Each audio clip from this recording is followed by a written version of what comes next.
धर्म, आस्था और वैराग्य की नगरी प्रयागराज में आप सभी का स्वागत है। और अभी हमारे साथ जो व्यक्ति हैं वो कोई मामूली व्यक्ति नहीं हैं। हर साल 4 महीने के लिए प्रयागराज में एक नया जिला का लगभग निर्माण किया जाता है और उस नए जिले की सारी जिम्मेवारी इनके कंधों पे रहती है। ये हैं डॉक्टर राजीव नारायण मिश्रा। पिछली बार इन्होंने यहाँ पे बहुत अच्छे ढंग से मेला का व्यवस्था करवाया था और सुरक्षा का व्यवस्था करवाया था, इसलिए इस बार भी इन्हीं के कंधों पे ये जिम्मेवारी दी गई है। सबसे पहले सच तक न्यूज़ में सर आपका स्वागत है। जी धन्यवाद। और मैं आपके सभी दर्शकों का भी इस माध्यम से मैं सबको अभिनंदन और स्वागत करता हूँ। कुछ सवाल है जो अक्सर लोग पूछना चाहते हैं। ये नए ज़िले का लगभग निर्माण होता है, इसकी सारी सुरक्षा की जिम्मेवारी आपके कंधों पे है। किस प्रकार से आप लोग कर पाते हैं ये सारा काम? देखिए, निश्चित तौर पे ये पूरा जो माघ मेला क्षेत्र है, अगर हम इसकी भौगोलिक स्थिति की बात करें तो ये 641 हेक्टेयर में फैला हुआ क्षेत्र है। और इसमें चूँकि हमारा माघ मास 16 जनवरी से प्रारंभ होकर पौष पूर्णिमा के स्नान के साथ माघी पूर्णिमा तक चलेगा। और मकर संक्रांति का पर्व जो है 14 जनवरी को और 15 जनवरी को पड़ रहा है। उदया तिथि की वजह से 2 दिन स्नान संभावित है।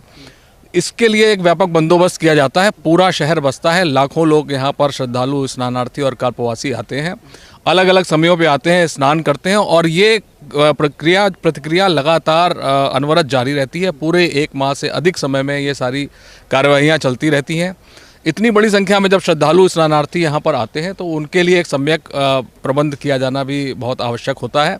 उसके लिए पूरा इस 641 हेक्टेयर में एक पूरा शहर बसता है, तंबुओं का शहर होता है, अस्थायी निर्माण होते हैं, उनके लिए रहने के स्थान बनाए जाते हैं। बहुत सारी संस्थाएं यहाँ पर आती हैं जो कि सत्संग, धार्मिक अपने कार्यक्रमों को आयोजित करती हैं। तो हम सबका एक दायित्व है, एक प्रशासनिक दायित्व भी है कि हम जब हमारे श्रद्धालु, स्नानार्थी और कल्पवासी इस माघ मेले क्षेत्र में आएँ तो हम उनको सुरक्षित स्नान दे सकें, उनका सुगम आवागमन सुनिश्चित कर सकें। इसके लिए सारे विभिन्न प्रकार के हम लोग बंदोबस्त इस अवधि के लिए हम लोग करते हैं। 4 महीने के लिए लगभग एक नया ज़िला बनाया जाता है। आप इस ज़िला के कप्तान होते हैं।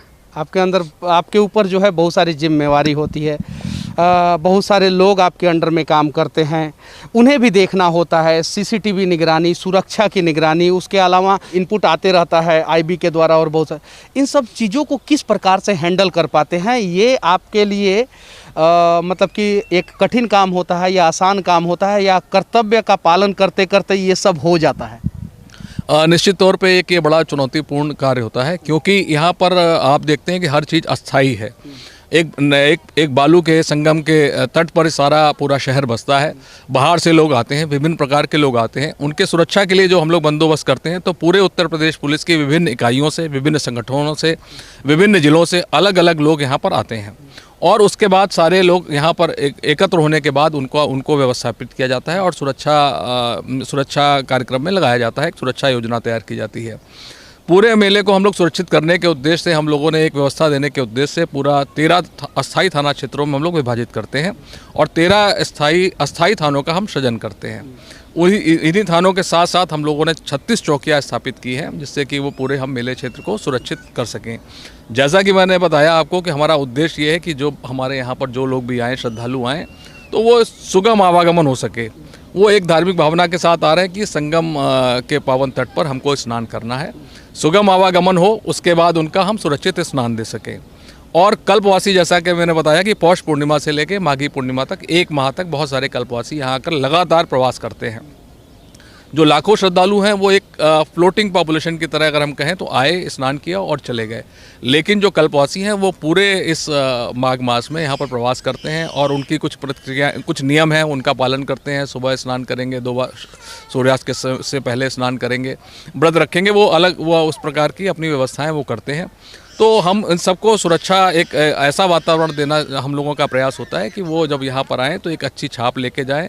पिछले कुछ सालों से इस मेले का चर्चा पूरी दुनिया में हो रहा है कि इतना अद्भुत मेला, इतना बड़ा मेला, और ये दुनिया का सबसे बड़ा मेला होता है। उसके बारे में आप क्या कहना चाहते हैं? देखिए, मैं ये बात आपने ठीक कही है। मैं इसको और स्पष्ट करना चाहता हूँ कि जो हमारा ये माघ मेला है, ये बहुत जगहों के कुंभ के समकक्ष है या उससे बड़ा है। क्योंकि ये इस मामले में यहाँ की जो प्रयागराज की ये पावन भूमि है, ये हम सब भाग्यशाली हैं कि हमारे पास यहाँ संगम का बहुत विस्तृत तट है। विस्तृत तट होने की वजह से हमारे पास इतना स्पेस है कि हम यहाँ पर उस मेले का एक भव्य आयोजन, एक दिव्य आयोजन करने की स्थिति में होते हैं। और हम लोग उसी उद्देश्य की पूर्ति के लिए इसको पूरे मनोयोग के साथ हम लोग करते हैं। जितने भी हम पुलिसकर्मी यहाँ पर लगाते हैं, तो हम लोग ये जब अनुरोध करते हैं दूसरे जिलों से, दूसरी इकाइयों से, दूसरे संगठनों से, तो हम लोग ये विशेष अनुरोध करते हैं कि ऐसे लोगों को भेजा जाए जो कि किसी प्रकार के कोई व्यसन में ना पड़ते हों, ना ग्रसित हों, शराब मदिरा का सेवन ना करते हों, और ये भी प्रयास करते हैं कि वो वेजिटेरियन हो। लेकिन विशेषकर इस क्षेत्र में हम लोग जो हमारी मेस चलती हैं उनमें हम इस बात का भी ध्यान देते हैं कि इस प्रकार का जो वेजिटेरियन फूड है वही सर्व हो। तो इस प्रकार एक अच्छे बल के साथ, एक अच्छे उत्साही लोगों के साथ हम लोग इस मेले को सफलतापूर्वक विगत में भी करते आए हैं और उम्मीद है कि इस बार भी हम लोग एक और सवाल, महिला सुरक्षा को लेकर लगातार सवाल इस देश के हर एक कोने में उठता आया है और हर एक धार्मिक जगहों पे उठता आया है। प्रयागराज पे इस प्रकार का सवाल नहीं उठा है। आप लोग बहुत अच्छे ढंग से इस चीज़ को मैनेज करते हैं। महिलाओं को किस प्रकार से आप लोग सुरक्षित कर लेते हैं इतने बड़े मेला में? देखिए, जहाँ पर लाखों लोग आते हैं, यहाँ पर यह भी बहुत महत्वपूर्ण है कि देश की आधी आबादी जो है वो महिला शक्ति के रूप में यहाँ पर आते हैं। और हम ये एक सामान्य ऑब्जर्वेशन है कि महिलाओं में धर्म के प्रति अभिरुचि ज़्यादा होती है, तो बड़ी संख्या में पुरुषों की तुलना में महिलाओं की संख्या यहाँ पर बहुत अधिक रहती है। तो जितने भी हमारे स्नान घाट हैं, इस 641 हेक्टेयर के क्षेत्र में 24 स्नान घाट बनाए गए हैं। घाटों का विस्तार किया गया है। स्नान घाटों का विस्तार इस उद्देश्य से किया गया है कि ज़्यादा लोग स्नान सुरक्षित ढंग से कर सकें और सुविधापूर्ण ढंग से कर सकें। तो सारे स्नान घाटों पर हम लोगों ने चेंजिंग रूम की व्यवस्था की है, क्लोक रूम की व्यवस्था कर रहे हैं, सीसीटीवी कैमरे लगा के रखे हैं, सादे कपड़ों में हम लोग ड्यूटियां लगाते हैं। महिला पुलिसकर्मियों की ड्यूटी सादे में भी लगाते हैं और यूनिफॉर्म में भी लगाते हैं। उसके अलावा हम लोग राउंड द क्लॉक जो है वो 24/7 ICCC जो हमारा integrated command and control centre है, उसके माध्यम से पूरे मेला क्षेत्र में हम लोग चप्पे चप्पे पे नज़र रखते हैं। 200 से अधिक हम लोगों ने सीसीटीवी कैमरे इंस्टॉल किए हैं, जो कि राउंड द क्लॉक हमारे LED वॉल पे डिस्प्ले होता है। हम वहाँ पर राउंड द क्लॉक कर्मी नियुक्त रहते हैं जो कि देखते रहते हैं कि कहीं कोई अनयूजुअल चीज़ तो नहीं घट रही है, और लगातार नज़र रखते हैं। इसके अलावा ड्रोन कैमरों के माध्यम से भी हम लोग मेला क्षेत्र पे नज़र रखते हैं। जल पुलिस यहाँ पे दिख रहा है, थल पुलिस दिख रहा है, ड्रोन से भी निगरानी की जाती है क्या? देखिए, सबसे यहाँ महत्वपूर्ण ये है कि जब यहाँ पर लोग आ रहे हैं तो उनका उद्देश्य है कि हम संगम में डुबकी लगाएं। तो एक सबसे महत्वपूर्ण हमारे लिए उद्देश्य ये भी है कि हम उनको एक सुरक्षित स्नान दे सकें। 24 स्नान घाटों पर हम लोग, आप देख रहे हैं कि डीप वाटर बैरिकेटिंग करते हैं हम लोग और रिवर लाइन डालते हैं। डीप वाटर बैरिकेटिंग और रिवर लाइन इस बात को इंगित करता है कि जो हमारे स्नानार्थी हैं उनसे ये अपील की जाती है, पब्लिक एड्रेस सिस्टम के माध्यम से अपील की जाती है कि वो उस डीप वाटर बैरिकेटिंग के बियॉन्ड जाके स्नान न करें, निर्धारित स्नान घाटों पर स्नान करें। जो हमारी रिवर लाइन हम डालते हैं उसके साथ साथ जो लगभग 6 किलोमीटर हम एक्सटेंड कर रहे हैं, उन रिवर लाइन के साथ साथ हम लोग फ्लड कंपनी के जवानों की तैनाती करते हैं। फ्लड कंपनी के जवान जो है कुशल तैराक होते हैं, वो बोट पर रहकर ये इस बात को सुनिश्चित करते हैं कि कहीं स्नान के दौरान भी कोई घटना दुर्घटना की स्थिति हो तो तत्काल प्रतिक्रिया करें और किसी भी स्नानार्थी की जान को खतरा ना हो। इसके साथ साथ हम लोगों ने प्रशिक्षित गोताखोर, डीप डाइविंग गोताखोर भी 30 हमारे यहाँ उपलब्ध हैं, जो कि किसी भी आकस्मिकता की स्थिति में प्रतिक्रिया करने के लिए सक्षम हैं और सुरक्षित स्नान देने के लिए हम लोग इस प्रकार कटिबद्ध हैं। इसकी जिम्मेवारी दूसरी बार आपको दी गई है।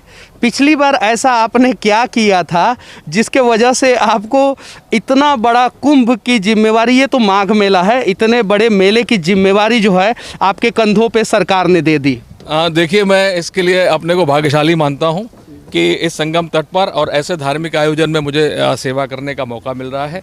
निश्चित तौर पे पिछली बार का आयोजन सभी साधु संतों की निगाहों में और प्रशासन की निगाहों में, पुलिस अधिकारियों की निगाहों में, उत्तर प्रदेश सरकार की निगाहों में अच्छा रहा होगा, इसीलिए मुझे ये दोबारा उत्तरदायित्व मिला है। लेकिन इसके बावजूद मुझे ये बस बात की खुशी है कि ये जिम्मेदारी मुझे फिर मिली और ये मौका मिला कि मैं ऐसे धार्मिक आयोजन को फिर से उसी उत्साह, उमंग और जिम्मेदारी के साथ सकुशल संपन्न करा सकूं। अनेकों पुरस्कार से आपको सम्मानित किया जा चुका है। इस मेले का भी जिम्मेवारी दूसरी बार दिया जा चुका है आपको। कैसा महसूस करते हैं जब ईमानदारी का फल आपको मिलता है तब?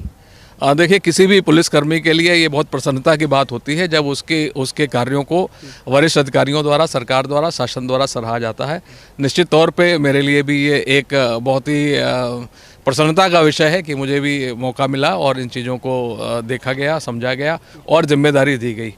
कुंभ मेला के बारे में या ये माघ मेला के बारे में आप लोगों को क्या संदेश देना चाहते हैं? देखिए, यहाँ पर चूँकि ये धार्मिक आयोजन है, जो भी लोग यहाँ पर आते हैं वो एक धार्मिक भावनाओं के साथ आते हैं। चूँकि इस वक्त कोविड संक्रमण का समय है, तो मैं जितने भी श्रद्धालु स्नानार्थी यहाँ पर आएंगे, माघ मेला पुलिस सबका स्वागत करती है।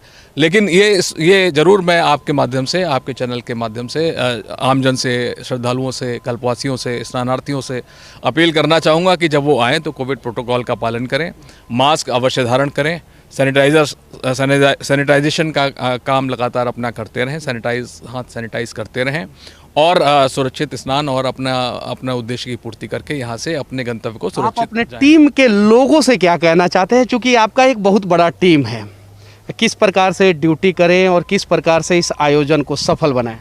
देखिए, यहाँ पर लगभग विभिन्न संगठनों इकाइयों के लगभग 5000 लोग हैं, जिसमें नागरिक पुलिस के लोग हैं, सशस्त्र पुलिस के लोग हैं, घुड़सवार पुलिस है, जल पुलिस है, SDRF है, NDRF के आने की संभावना है, PSC के जवान हैं, LIU की यूनिट्स हैं, इंटेलिजेंस की यूनिट्स हैं, ATS के कमांडोज़ हैं। तो विभिन्न प्रकार की जो इकाइयाँ यहाँ पर हैं, सबको हम लोग एक सॉफ्ट स्किल का एक कैंप भी चलाते हैं कि जब चूँकि उनका ओरिएंटेशन करना ज़रूरी है, जो हम लोग फील्ड में ड्यूटियाँ करते हैं उससे यहाँ की ड्यूटियाँ कुछ भिन्न हैं। यहाँ पर जो लोग आ रहे हैं वो धार्मिक भावना से आ रहे हैं, वहाँ पर हमारा काम थोड़ा सा भिन्न होता है, बहुत सारी चैलेंजेस उसमें भी होते हैं, लेकिन यहाँ पर हम उनका ओरिएंटेशन करते हैं, उनको सॉफ्ट स्किल, व्यवहारिक कौशल का प्रशिक्षण देते हैं। जैसा कि आपने देखा होगा कि रिजर्व पुलिस लाइंस में कैंप चलता है, हम लोग प्रातः जो है आउटडोर भी कराते हैं और इंडोर 11 बजे से 5 बजे तक उनको अलग अलग सॉफ्ट स्किल्स की ट्रेनिंग्स देते हैं, मेला प्रबंधन के बारे में बताते हैं, श्रद्धालु कल्पवासियों के साथ कैसा हमको आचरण करना है, कैसा व्यवहार करना है, कैसा अनुशासन करना है, कोविड प्रोटोकॉल का पालन खुद भी करना है और श्रद्धालुओं से भी कराना है। इन सारी चीज़ों को समग्र रूप से लेकर हम लोग लगातार ये प्रयास करते हैं कि उन सारे हमारे जो कर्मी हैं, हमारा जो बल है, वो एक अच्छे ढंग से जो लोग उद्देश्य, जिस काम के लिए हम यहाँ पर आए हैं, तो चूँकि हमारी ड्यूटी भी है, ड्यूटी के साथ जब हम सेवा भावना को जोड़ देते हैं तो उसका मज़ा कुछ अलग ही होता है और उसके परिणाम बहुत सार्थक आते हैं। आखिरी सवाल मैं आपसे करना चाहता हूँ। देश के युवाओं के कंधों पे देश का भविष्य टिका होता है, देश के युवाओं को आप क्या संदेश देना चाहते हैं? देखिए, बच्चा जब युवा होता है तो उसके दिमाग में कुछ न कुछ ज़रूर चीज़ें होती हैं, तो जो उद्देश्य लेके वो चल रहा है उसको प्राप्त करने के लिए वो उपक्रम करे। बहुत बार होता है कि सोचता आदमी कुछ है और परिणाम तत्काल नहीं आता, तो उसको हिम्मत हारने की आवश्यकता नहीं है। वो अपना प्रयास जो अपना है, वो अपनी स्ट्रेटजी बदले, अपना उद्देश्य ना बदले। अगर उसको उद्देश्य मतलब जो लक्ष्य की प्राप्त नहीं होती है तो उसको स्ट्रेटजी में परिवर्तन करने की ज़रूरत होती है।